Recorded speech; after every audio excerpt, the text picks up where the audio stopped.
Merhaba arkadaşlar. Bugün ilginç bir konudan bahsedeceğim. Bu sağımda ve solumda gördüğünüz araçları size anlatacağım. Bu videonun o yüzden başlığı da neden Aston Martin DBS Superleggera en prestijli Super Grand Tourer olarak geçen arabalardan bir tanesi. Bunun 5 sebebinden bahsedeceğim. Arkadaşlar ilk başlayacağım yanı tabii ki motoru olacak. Bu arabanın motorundan biraz bahsedeceğim ama motorundan kuru kuru bahsetmek olmaz. Hazır yanındayken kaputunu açalım, içine bakarak birlikte konuşalım.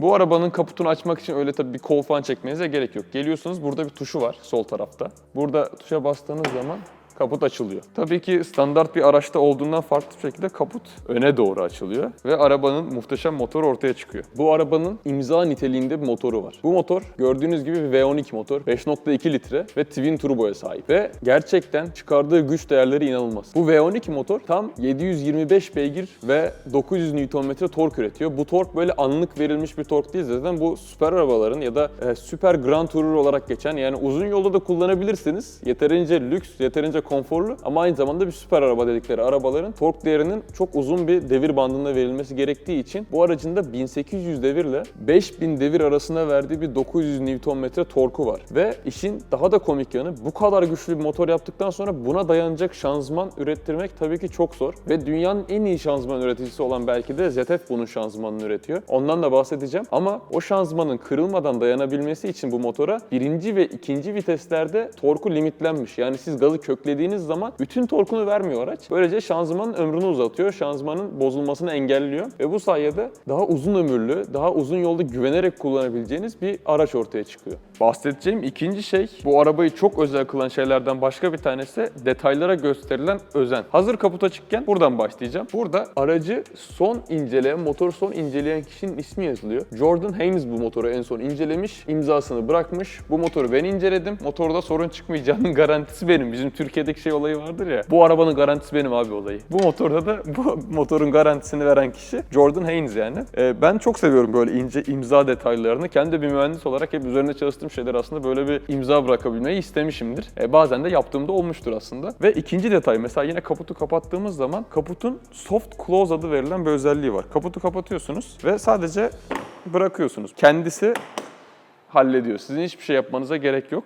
Çoğu arabada, çoğu lüks arabalarda kapılarda bulunan bir özellik. Bunu da kaputa bile koymuşlar. Tabii ki bunun amacı bu kadar güzel bir motorunuz olduğu zaman arkadaşlarınızla kaputunuzu açıp motorunu sürekli gösterdikten sonra kapatırken debelenmemeniz için kapatıyorsunuz. Kendi kendine çekiyor ve kapatıyor. Yine daha sonra bahsedeceğim bir özellik detaylı olarak karbon fiber bütün paneller. Kaput gördüğünüz gibi karbon fiberdi ve muhteşem bir boyası var. Kaputu kapattıktan sonra yine muhteşem bir detay. Aslında bu arabanın genel görüntüsüne çok uymadığını düşündüğüm bir şey olsa da çok önemli bir düşünce. Bu arabanın ismi İtalyanca'da okumak gerekirse Aston Martin DBS Superleggera olarak geçiyormuş. Ve Superleggera İtalyanca bir kelime. Bunun da şöyle bir anlamı var aslında. Ferrari 812 modelinde Superfast ismini kullanırken İtalyan bir arabada İngiliz bir isim kullanmıştı. Aston Martin bununla birlikte hem İngiliz bir arabada İtalyan bir ismi kullanmaya başlamış oluyor, hem de aslında yeni başlamadığı bir durum. Çünkü DB4'te zamanında kullanılmış super light anlamına gelen, süper hafif anlamına gelen bir kelime ve 1959'da kullanılan bu isme çok güzel bir geriye doğru gönderme yapmışlar. Böylece o eski Aston Martin'leri de anmış olmuşlar diyeyim. Detaylardan bahsettikçe, tabii ki arkaya doğru gittikçe arabanın bu muazzam görüntüsü insanın gözünün önüne geliyor. Artık alıştığımız bazı lüks, güzel, konforlu görünen özellikler var ama içine baktığınız zaman içinin kalitesi gerçekten Grand Tourer ismini hak edecek kalitede. Yani standart süper araba olsun diye, hafif olsun diye tamamen karbon fiberden rahatsız bir şey üretmemişler. Kaliteli deriler, her yerde yumuşak paneller düşünülerek yapılmış bir araba olmuş.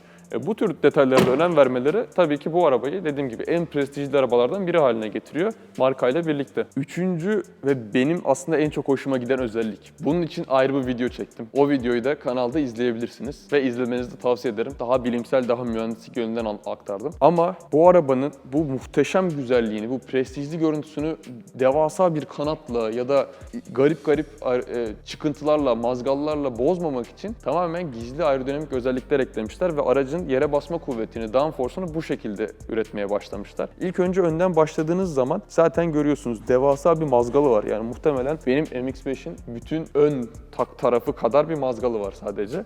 Bu mazgalın dediğim gibi detaylarından zaten o diğer videoda bahsettim. Ama hava buradan giriyor. Aynı zamanda bu yandaki tünellerden geliyor. Buradan tekerlerin üzerinden geçiyor. Yandaki havalıklarından çıkıyor ve dahası buradaki aynalar kanat şeklinde yapılmış ve tek amacı havayı yönlendirmek. Bu şekilde hava buradan arka tarafa geliyor. Vücut panellerinin içinden geçiyor ve arkada air blade denilen buradan hava geri yukarıya doğru çıkıyor. Bu şekilde aynı zamanda da alttaki alt kapak tasarımıyla da yaratılan inanılmaz bir downforce var. Arkada bu iki hava birleşiyor ve hava sürtünmesini bir önceki DB11 modeline göre hiç arttırmadan, sıfır arttırarak maksimum hızdayken 180 kilogram yere basma kuvveti üretmişler. DB11 modelinde maksimum hızdayken 20 kilogram araba havaya kalkmaya başlıyordu, öyle söyleyeyim. Bunda 180 kilogram ekstra yere basıyor araba ve hiçbir ekstra hava sürtünmesi yok. Bu oldukça aslında takdire şayan bir mühendislik diyebilirim. Detaylarını mutlaka o videodan izlemenizi tavsiye ediyorum. 3.5. özellik olarak bahsedebilirim. Hazır burada Volante modeli varken üstü açık modeli, bu araçta da 180 kilogram değil 177 kilogram yere basma kuvveti üretmeye başlamışlar. Üstü açık bir araba için muazzam az bir fark. Yani üstü kapalı ve üstü açık araba modelleri arasında bu kadar az hava sürtünmesi ve bu kadar iyi yere basma kuvvetini hala koruyabilmek gerçekten yine çok iyi bir mühendislik istiyor ve eminim ki yüzlerce kez rüzgar tüneline arabayı sokup test edilmesi gerekiyor. Bu başlı başına zaten çok pahalı ve her arabaya uygulanamayacak bir özellik. Dördüncü özellik, tabii ki bu kadar pahalı bir araba aldığınız zaman içinde birçok yeni teknoloji olmasını beklersiniz. Bunda da otomotiv sektöründe kullanılan en yeni teknolojiler tabii ki mevcut. Birincisi kullanılan fren diskleri. Karbon seramik frenler kullanılmış. Karbon seramik frenler arka tarafta 360 mm ve ön tarafta 410 mm, yani 41 santim çapında fren disklerine sahip. Zaten başlı başına bir servet değerinde frenlerden bahsediyoruz. Aynı zamanda tabii ki süspansiyonları, aktif damperları var, aktif süspansiyonları var bu aracın. Olmazsa olmazı diyebiliriz zaten. Ön tarafta double wishbone süspansiyonlar kullanılmış. Arka tarafta Multilink süspansiyonlar var. Bundan da bahsedeyim. Biliyorum böyle teknik özellikler önem veriyorsunuz çünkü. Bu araçta alüminyum şasi üzerine tamamen karbon fiber panellerden üretilmiş. Tabii ki hafiflik için ve tabii ki spor araba dediğiniz zaman aklınıza artık karbon fiber geldiği için diyebilirim. Bu da aracın değerini oldukça arttırıyor bu konuda. Aynı zamanda mühendisler ağırlık dengesini mükemmel yapabilmek için çok ilginç bir konfigürasyon yapmışlar. Bu araba önden motorlu, arkadan itiş bir araba. Normalde şanzımanın nerede olmasını beklersiniz? Sürücü koltuğunun yanında, biraz daha ön tarafa doğru. Bu araçta bu ağır motoru dengeleyebilmek için şanzımanı arka iki tekerin arasına koymuşlar. Bahsettiğim ZF şanzıman arka iki tekerin arasında bulunuyor. 8 ileri bir şanzıman bu arada ve arka iki tekerin arasında çalışıyor. Oldukça farklı bir durum ama aracın ağırlık dengesini çok dengeli bir konuma getirmeyi bu şekilde başarabilmişler. Ve araç yaklaşık 1700 kilogram ağırlığında. Aşırı hafif bir araba değil. Her yerde bu kadar karbon fiber kullanılmasına rağmen. Ama dediğim gibi bu araçta amaç piste çıkıp inanılmaz süreler yaptığınız bir aracın yanında hem piste çıkıp güzel süreler yapabileceğiniz hem de uzun yolda sizi çok mutlu edebilecek, yüzünüzü güldürebilecek bir araç ortaya çıkarmak.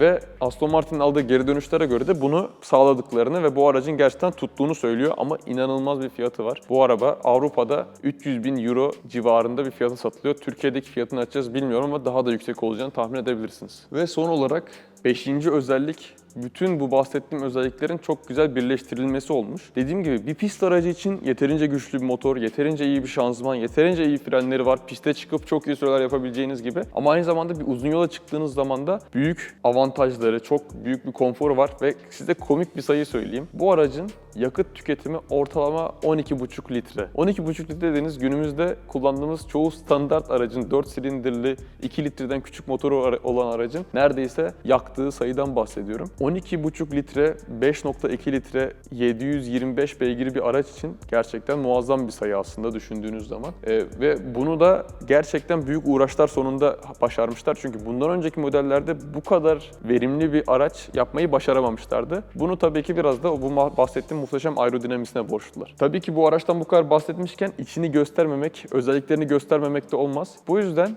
şimdi size biraz aracın özelliklerini gösterdiğim, genel aracın içindeyken nasıl bir deneyim yaşayacağınızı göstermek istiyorum. Şimdi onun görüntülerini göstereceğim. Şimdi arabanın içinde biraz size bahsedeceğim. İlk önce modlarından bahsedeceğim. Şu an spor modunda. Burada böyle bir tuşu var. Tuşa bastığınız zaman Sport Plus'ı alıyor. Bir daha bastığınız zaman GT modunu alıyor. Sesi duyabiliyorsunuz zaten. Bayağı mekanik bir sesi var. Mod değiştirdiği zaman değiştiğini görebiliyorsunuz. Ve burada da süspansiyon ayarını yapabiliyorsunuz. Şu tuşa bastığınız zaman gördüğünüz gibi süspansiyonu sport modunda alıyor, değiştiriyor. Aktif süspansiyon olduğu için tabii bunları yapabiliyorsunuz. Bu tarafa baktığınız zaman burası aslında Mercedes'ten alınmış bir bölüm. O yüzden Mercedes'e oldukça benzer ama burası bir touchpad. Bununla şu ekrandaki şeyler arasında değişebiliyorsunuz sadece parmağınızı oynatarak. Tabii ki her şeyi bunu da kendiniz açacak değilsiniz böyle pahalı arabada. O yüzden bu tür elektronik detayları da eklemişler. Koltuk ayarları burada. Onun dışında buradaki her şey elektronik. Ama çoğunuzun belki ilgisini çekecek olan şey şanzımanı. Gördüğünüz gibi bir vites yok. Burası bomboş. Onun yerine tuşa basıyorsunuz. Aracı drive'a alacaksınız. Burada drive tuşuna basıyorsunuz. Boşa alabiliyorsunuz. Geri ve park modu sadece tuşa basarak aktive oluyor. Onun dışında zaten deri kalitesinden bahsetmeye herhalde gerek bile yok. Muhteşem bir kalitesi var ve koltuklar aşırı rahat. Uzun yol için yapılmış ama aynı zamanda piste gittiğinizde de şuralarla sizi kavrayan koltuklar bunlar. Tabi bunu yapmışken bir de cold start çekmemek olmaz diye düşünüyorum. O yüzden hadi gelin cold start çekmeye geçelim.